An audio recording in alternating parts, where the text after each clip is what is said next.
Bien-aimé,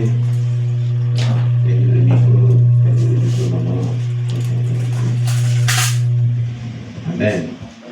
Tu vas prier le Seigneur et tu vas confier ton cœur à Dieu pour vraiment ce message que tu vas recevoir de Dieu au travers de ce témoignage. Au nom de Jésus-Christ, prie le Seigneur. Éternel, merci. Nous te rendons toute la gloire.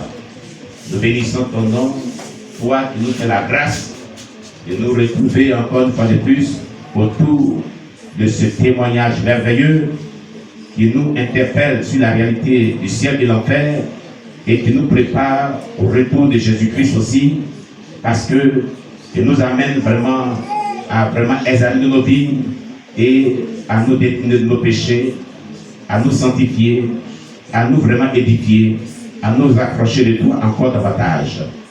Seigneur, c'est pourquoi nous nous confions à toi. Et nous prions Jésus, que tout esprit qui ne confesse pas ton nom s'éloigne de ce moment. Et que rien que ta volonté soit faite. Et que tu nous parles véritablement, tu nous édifies véritablement, tu nous fais du bien ce matin, au nom de Jésus-Christ. Amen. Alléluia.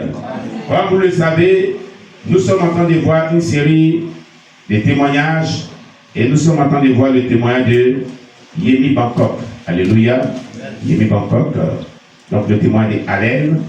Et vous savez, ça fait aujourd'hui 3 dimanches en arrière que nous avons entamé ce témoignage. Alléluia. Amen. Voilà.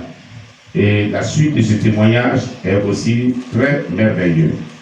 Donc la dernière fois que nous avons parlé de ce témoignage, voici ce qui était dit dans les derniers paragraphes. Alléluia. Il était question de la sœur Rita. La sœur Rita qu'il avait reconnue vraiment en enfer. Alléluia. Il disait comme ça que pendant que je me lamentais sur cette scène tragique, le feu aussi rouge qu'il a éclaté comme un volcan autour de l'endroit où elle était. Elle a immédiatement coulé. J'avais peur de Dieu, juste là. Je n'ai pas revu Rita tout au long de ma vision. Pendant plus de 30 minutes, je récapitulais l'exploit que nous faisions à l'école secondaire. J'ai considéré l'effort héroïque de Rita Udo dans les programmes chrétiens de l'école. C'était une sœur au talent exceptionnel, une dame extraordinairement douée en leadership et en organisation. Les amateurs de concerts de l'époque commentaient que la voix de Rita faisait louer nos concerts en accélérando et en ralentando, comme une chorale de chérubins au paradis. Elle pouvait beaucoup motiver des gens. Alléluia. J'ai réfléchi sur son influence exercée à la fois pour adoucir le cœur des élèves endurcis et pour polir le caractère des élèves immatures. Quand j'ai considéré la masse incalculable de souffrances de ses parents et la persécution de nos professeurs qu'elle a traversée indépendamment, j'ai pleuré. Il me semblait important que la course ne soit pas rapide.